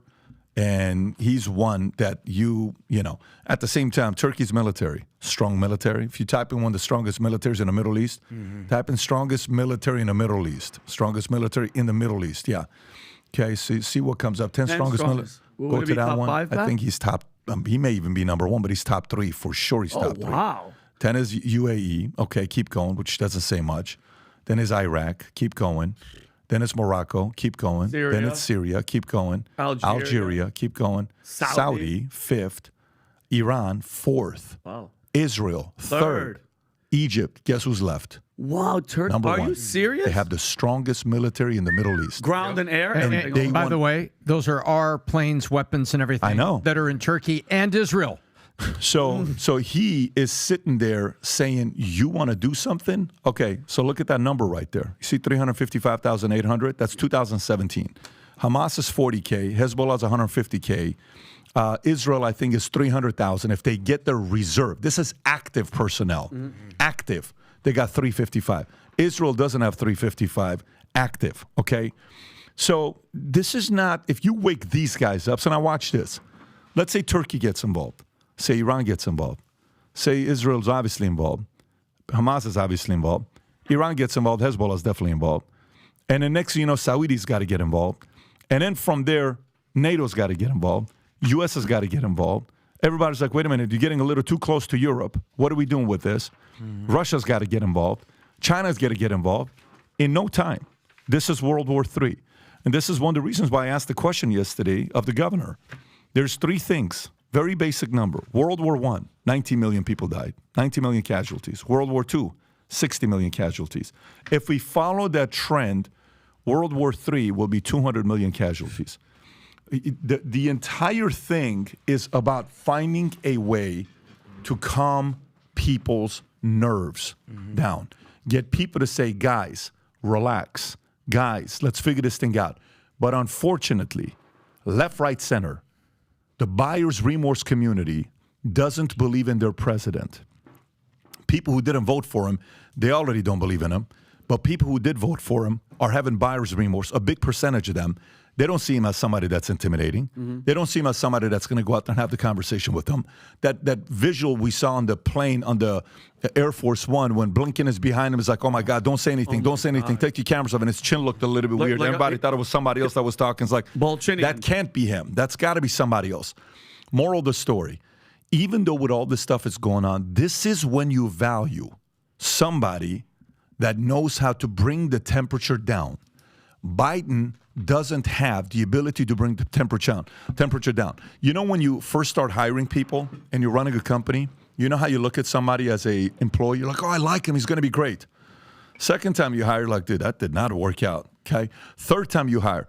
By the time you're hiring people, you're 50, 100, 200, 500,000. We've hired, 1,000 employees or 15. On the insurance side, I've 45,000 insurance agents. Imagine how many people we've hired over the years. You know what you start realizing? You start realizing what qualities matter the most. Yesterday, we were having a leadership meeting, my Monday morning CEO meeting that I do. And one girl, I say, hey, the one guy that works here, he seems like he's always happy. We need more positive people here because there's nothing worse than having negative people in the office that always are petty. It's not fair. It's not this. It's not that. Oh, my gosh. You realize the value. Even Elon Musk in his book talks about that talent is great. Everything is great, but nothing is above a positive attitude. A great attitude, you can teach them skills. You can teach them how to do things. You can't teach them that stuff. Where am I going with this? The American voter has to get better at picking the employee that is doing the job for us And one of the things you have to judge the person you hire is, can they lower the temperature to prevent a World War III? You don't prevent a World War III by going out there and killing people. You prevent a World War III by everybody knowing if you do cross the line, it's going to be horrible. Like, you know what Trump said a couple days ago? If 1 ounce of blood, what did he say a couple days ago? If they drop 1 ounce of American blood, I'm going after gallons from you. Right. Spill a drop of ours, I'll spill a gallon of yours. Yeah. Gangster. But you know what? America needs that. America needs that. America needs somebody like that right now. So we can have this debate back and forth, back and forth, back and forth. What is going to prevent World War III is probably the most beneficial thing for everybody. That's probably going to be the most beneficial thing for everybody. We absolutely need strong leadership. And I'll paint the picture for you a little worse. Remember, there's the NATO clause that says if you attack one, all will defend. Section. And that was why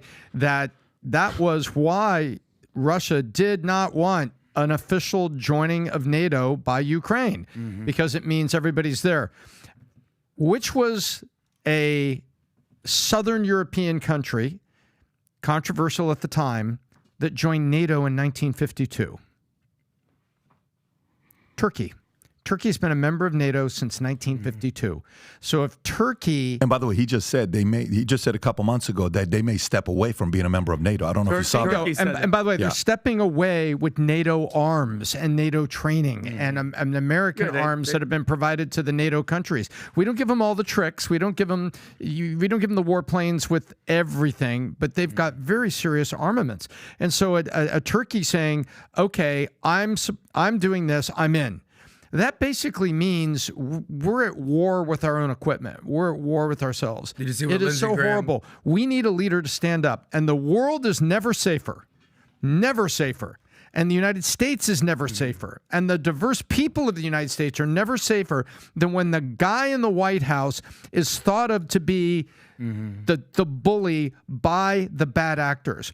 When Reagan was inaugurated, moments after he was inaugurated, it was hours later, Iran had a deal. Hey, we figured out how we can get the hostages back. Here we go. Here's your boarding pass. Remember that? When the rest of the world says that the American leader is nuts, when you've got Al-Qaeda says Reagan's nuts, when you have the Eastern European despots at the time saying that the American leader is nuts, the world is safe. And when people were saying that Trump was nuts, and I know he wasn't nuts, he's not nuts. He was out there standing for freedom, standing for the U.S., but guess what? The rest of the world was a little nervous around him. And you know what? That is not a bad thing when the bad guys become nervous. And no wars under Trump.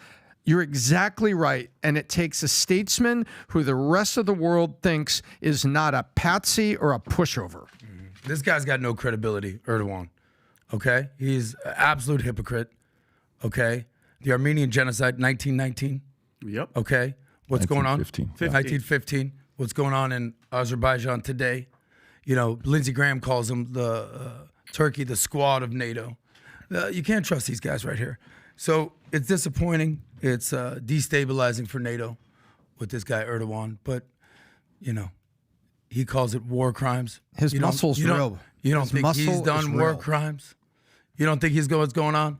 So, be careful who you're getting your advice from is all I'm saying. No, it's not about be careful who you're getting your advice from. This is we're on the same page. This is war crime on steroids that this guy's got. Yeah. But let me tell you, he's got blood in his hand. And to me, this isn't about positive energy preventing a war. This, FYI, folks, if you're wondering where I stand with if we're already in it or not, we're in it. I already said it's over. It's happening. Yeah. I mean, the way my strategy, what I said is to not have a person like Biden as your president. Yep. That's my strategy. My strategy is from day one. It's too late. The moment somebody knows they can't fear you, it's over. It's a wrap. That took a second. The way Afghanistan, we left, and then from there. This was happening under Biden's watch. Of course it is. This, Russia, Ukraine, and Afghanistan happened under his watch. Look at the scoreboard, y'all. Buyer's remorse. Yep. I got it. I have it. Buyer's remorse at the highest level. Buyer's remorse at the highest. Let me see if we got one more chance for one more story. Do one more, PBD. All right, let's do one PBD, more. I'm going to piss my pants. I drink a beer. I'll be back in 30 seconds. Okay, go for it. Ex-New York Governor Andrew Cuomo says Joe Biden should face Democratic primary. So Cuomo has, I think, $5 million left in his PAC. And I'm not sure he is going away, Andrew Cuomo. And I'm not sure he's happy about the fact that everybody got rid of him out of nowhere at a time where everybody thought he was going to be the next president going up against Trump. Andrew Cuomo, the former New York governor, has called for a Democratic challenge against Biden in 2024, and I think there should be a Democratic primary. Cuomo criticized Biden for distancing himself from allegations against him, referring to the Tara Reid case, and expressed doubts about Biden's strength as candidate, saying, I don't know that candidate Biden is the strongest candidate we can put up. Frankly, I doubt it. He urged the Democratic Party to engage with voters on a different level, emphasizing the need for a affirmative strategy to win elections. Cuomo also criticized the slogan, defund the police, calling it the 3 dumbest words ever uttered by the Democratic Party. Tom. Andrew Cuomo says, if you're looking for somebody else, I'm right here. That's basically what he just said. And he did it by providing some facts and some basis and some foundation for his argument. Why don't we have a democratic process and have candidates and an open primary? Do we think Biden is the best? I don't think so. Let's have a primary. And by the way, He announces one of his campaign pledges, Pat. I think defund the police is one of the 3 dumbest words ever uttered by the Democratic Party. It sounds like a guy who wants to look like a moderate, doesn't it? This is Andrew Cuomo saying, I think we need an open primary. And ladies and gentlemen, I'm right here. I will be in. That's what he's saying. You think he had the chance, though, Pat? Like, in all honesty, I think the table's already set for, like, it's obvious in our faces, Pat. Biden is not going to run. There's absolutely no way that he's going to run. And I definitely think Newsom, and I'm telling you, man, when Roger Stone said it, he said it a while ago, he goes, don't be surprised if Michelle Obama comes out of nowhere, and he goes, take that to the bank. He goes, remember, I'm the first one that said it. I know, obviously I don't trust them. I think they have something up their sleeves that's going to be coming. But Pat, there's no way. They picked who they wanted. The swamp knows who they want. I mean, they wouldn't. Biden's the perfect. Stay there. We'll tell you what to say. Your handlers will move you here. And if, God forbid, he dies or he falls and breaks his neck, guess what? Kamala's right there, and she's one of them. What do Can I do a little, I don't know. Remember that idiot that used to be on late night TV, Miss Cleo? You would call her and she would tell fortune. Oh, yeah. Let me be a little fortune teller. How does ex-governor Andrew Cuomo feel about watching the semi-anointing of Gavin Newsom?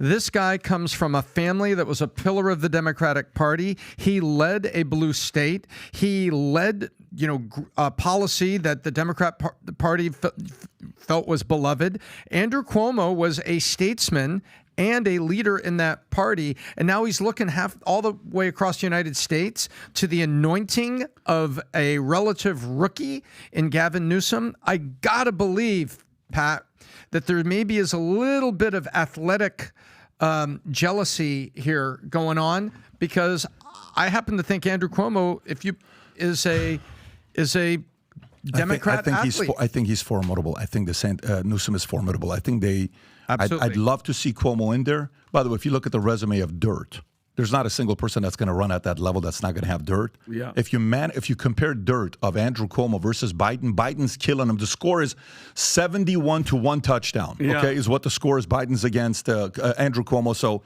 that's a whole different conversation. Anyways, we're at the end of the podcast here, gang. Adam is officially the first person ever to go. Is this the 3rd time or was it the 2nd time? Pat, I've been drinking beers all morning. And you changed By the way, I did a quick Any little changers? outfit Let's go, Adam. Let's go, Adam. I didn't even pee, Pat. I love it. Let's Respect. go, Adam. Respect. Can I give a quick message to Do the it audience? because you got 30 seconds. I got max I gotta 7. say something too quick. Quick. Guys, I love you. I know. Yeah, hurry up. I know you give me a hard time, but we're getting better. We're improving. Yeah. We're doing our thing. Yeah. I appreciate you bearing with me. I was left. I was moderate. I'm you've getting seen the there, light. guys. You've I'm seen the getting light. there, guys. Obviously, Okay, guys, let me just Thank you, Adam. stop. We got places to go. We got to wrap up, Yeah, guys. I said 30 seconds. We're going, both of you guys. Yeah. Town Hall, December 6th, RFK. We'll be at the 5990 Live studio. Come meet them, take pictures. Some of you will be at the cigar lounge with them afterwards. The link will be in the description. Some of you guys, if you text the word podcast to 310-340-1132, you already got the link. I'm seeing tickets already being purchased left and right. It was already text out. Go to 5990 Live, 5990 Live to purchase tickets. Vinny, would you let Ty? No, okay. 5990live.com to purchase tickets for the town hall with RFK on December 6th at the club in Fort Lauderdale. Come see us. We're looking forward to having you guys there. Take care, everybody. Bye-bye, bye-bye. December 6th?